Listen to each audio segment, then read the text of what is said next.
2025 में बिहार के विधानसभा चुनाव होने हैं। अभी नीतीश कुमार के नेतृत्व में एनडीए की सरकार है।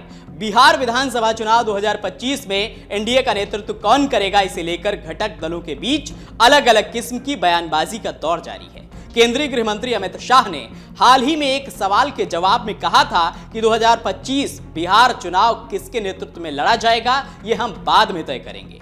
इस बीच बीजेपी और जेडीयू के प्रदेश अध्यक्ष ने यह साफ कर दिया है कि आखिर बिहार में एनडीए किसके नेतृत्व में चुनावी मैदान में उतरेगा। शुक्रवार को उमेश कुशवाहा के आवास पर एनडीए के घटक दलों के प्रदेश अध्यक्षों की बैठक हुई। बैठक में 2025 में किस तरह से जीत दर्ज की जाए और सरकार बनाई जाए, इस पर चर्चा की गई। घटक दलों के बीच सीटों के तालमेल पर भी चर्चा हुई। वहीं एनडीए के संयुक्त प्रचार प्रसार 15 जनवरी से शुरू होंगे और प्रखंड स्तर तक चुनाव प्रचार कराए जाएंगे।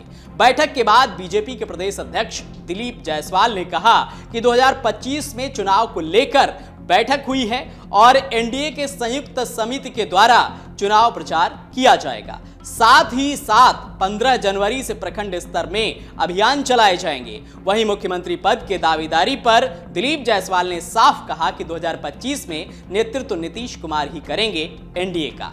अमित शाह के द्वारा नीतीश कुमार के मुख्यमंत्री होने के सवाल पर चुप्पी पर दिलीप जायसवाल ने कहा कि कोई चुप्पी नहीं है। उन्होंने कहा कि बीजेपी की पार्लियामेंट्री बोर्ड इस पर फैसला लेगी, जबकि जेडीयू के प्रदेश अध्यक्ष उमेश कुशवाहा ने भी कहा कि नीतीश कुमार के नेतृत्व में ही चुनाव लड़े जाएंगे। बैठक में लोजपा रामविलास के राजू तिवारी और हम के अनिल कुमार भी मौजूद थे। शाह के इस बयान को शनिवार को जेडीयू के राष्ट्रीय कार्यकारी अध्यक्ष संजय झा ने पूरी तरह से खारिज कर दिया है। उन्होंने बड़ा दावा करते हुए कहा कि बिहार में 2025 का विधानसभा चुनाव नीतीश कुमार के नेतृत्व में ही लड़ा जाएगा।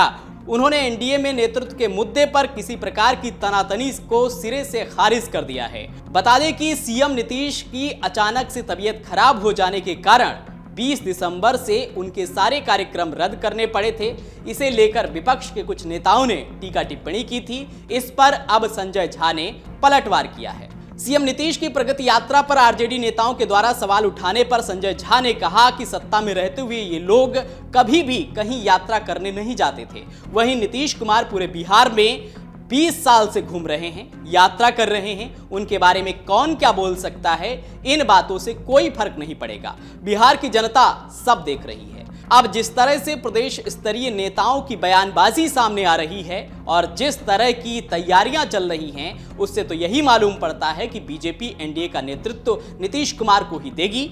लेकिन हाल के दिनों में हुए महाराष्ट्र चुनाव को अगर देखें तो वहां एनडीए ने शिंदे के नेतृत्व में ही विधानसभा का चुनाव लड़ा था। लेकिन चुनाव के बाद शिंदे की जगह देवेंद्र फडणवीस को राज्य की कमान सौंप दी गई। अब देखना यह होगा क्या यह फॉर्मूला बीजेपी बिहार में भी लेकर आती है या फिर नीतीश कुमार को ही कुर्सी सौंपने की तैयारी होगी। हालांकि ये तो चुनाव के बाद ही पता चलेगा कि आखिर सत्ता किसे मिल रही है, जिसके बाद सीएम पद को लेकर बात होगी। एनडीए की बैठक हुई, उसमें क्या निर्णय लिया गया? 2025 में किसकी लीडरशिप में जाएगी एनडीए? देखिए, मैं बता रहा हूं, कल एनडीए की बैठक हमारे सभी कार्यकर्ताओं के सम्मेलन प्रत्येक जिला में होने वाले हैं और इसकी सूचना मैंने प्रेस कॉन्फ्रेंस करके पहले भी सब लोग मिलकर दिए थे। तो कल वही रणनीति तय हो रहा था कि किस तरह से हमारा कार्यक्रम का आयोजन होगा, उसके कोऑर्डिनेशन कमेटी एक बनाना है। तो इन सब चीज़ों को लेकर के जो है हमारा कल बैठक था। 15 तारीख से बगहा से हम शुरुआत कर रहे हैं। उसके लिए हमारा सारा मैनेजमेंट का बारे में कल तय हुआ। इसमें कोई चेहरा नेतृत्व पर उसमें चर्चा नहीं होता है, क्या हम लोग छोटे चीज़ हैं। लेकिन पहली बार हो रही है कि कोई मैं बताता हूँ ना, होल्डर एनडीए नीतीश जी का तो चेहरा है ही, जुट रहे हैं और जिला कार्यकर्ताओं नीतीश जी का चेहरा है और नीतीश जी हमारे नेतृत्व के नेता हैं।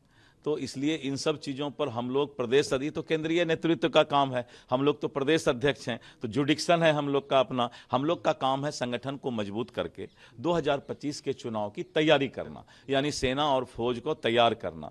और उसके बाद तो जो हमारे केंद्रीय नेतृत्व हैं वो उन सब स्तर पर सारी बातें होती है। अगर आप ये वीडियो YouTube पर देख रहे हैं तो हमारे चैनल को सब्सक्राइब करें और बेल आइकन को दबाना ना भूलें। अगर आप Facebook पर ये वीडियो देख रहे हैं तो हमारे पेज को लाइक करें।